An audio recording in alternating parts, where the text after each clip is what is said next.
Good morning, guys. This is Manpreet, your English teacher. Today we are going to start with your lesson 6, Tansen. Chapter is based on the theme Arts and Culture with Music Point of View. So, we are going to read about the biography of the Tansen. Tansen is one of the greatest musicians India has ever produced. It means Tansen greatest musician था जो कि India से belong करता था. Greatest musician means बहुत अच्छा और पहुंचा हुआ संगीतकार. तो he was born in Hindu family, he accepted Islam later. वो हालांकि हिंदू फैमिली में बॉर्न हुआ था और लेटर उसने इस्लाम कबूल कर लिया. His father was a famous poet. उसके फादर जो थे बहुत ही पहुँचे हुए और सुलझे हुए कवि थे. Tansen was so keen to learn music that he left home when he was very young. और इतना इंटरेस्ट था म्यूज़िक सीखने का कि उन्होंने बहुत ही यंग एज में घर छोड़ दिया. And stay with Swami Haridas for 11 years as a disciple. उन्होंने स्वामी हरिदास के साथ 11 years स्पेंड करे उनका स्टूडेंट बनकर. It is said nobody could excel him in music except his own teacher and mentor Swami Haridas. ऐसा माना जाता है कि कोई भी उनसे बेटर नहीं था म्यूज़िक में उनके टीचर को, उनके गाइड स्वामी हरिदास को छोड़कर. एक्सेल मीन्स उनसे कोई बेटर ना हो सकता था. Then mentor is guide. Guide means teacher जो आपको गाइडेंस डायरेक्शन प्रोवाइड करता है. Very soon, Tansen became a famous singer. बहुत जल्दी तानसेन बहुत फेमस सिंगर बन गए. Sometimes he sang before Emperor Akbar. कई बार तो वो Emperor अकबर के सामने भी गाते थे. Who was so impressed with him that he asked him to become his courtier. Courtier means दरबारी. वो उनसे इतने impressed हुए. Impressed means influence. इन्फ्लुएंस हुए कि उन्होंने अपना दरबारी बनाने का सोच लिया तानसेन को.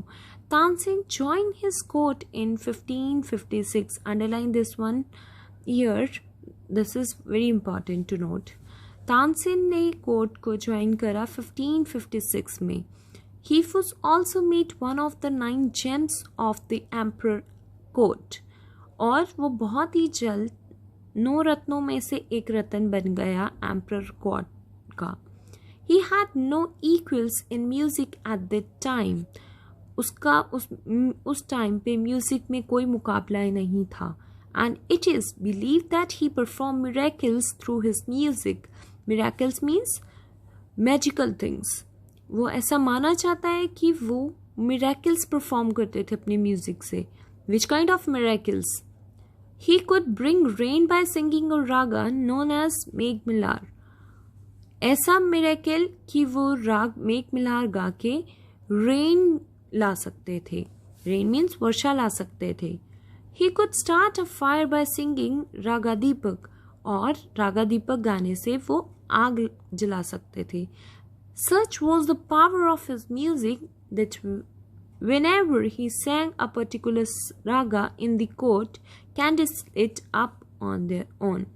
और उनके म्यूजिक में इतनी पावर थी कि जब भी वो राग का दीपक गाते थे कोर्ट में, दरबार में, तो कैंडल्स अपने आप जल जाती थी. As he was an excellent musician, he became the emperor's favorite.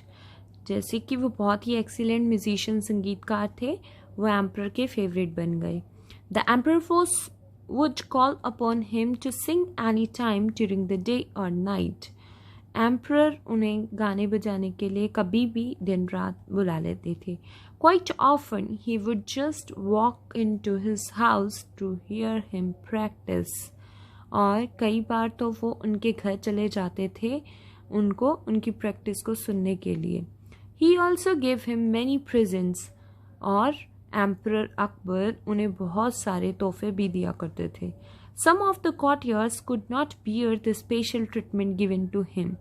और कुछ courtiers वो special treatment जो तानसेन को मिलता था वो tolerate नहीं कर पा रहे थे. They felt very jealous of him. और उन्हें उससे बहुत jealous होती थी. We will never be able to rest till Tansen is ruined. Ruin mean ख़त्म करना किसी चीज़ को, over कर देना. वो कहते थे कि हम टिक के नहीं बैठेंगे जब तक कि तानसेन खत्म नहीं हो जाएगा. They declared. One of the courtiers, Sokit Mian, had a bright idea. उनमें से एक दरबारी जिसका नाम सोकत मियान था, उसने एक बहुत अच्छा आइडिया सोचा. So what was the idea that comes in Sokit Mian's mind? We will discuss in the second part of the reading. Till then, stay safe and keep smiling.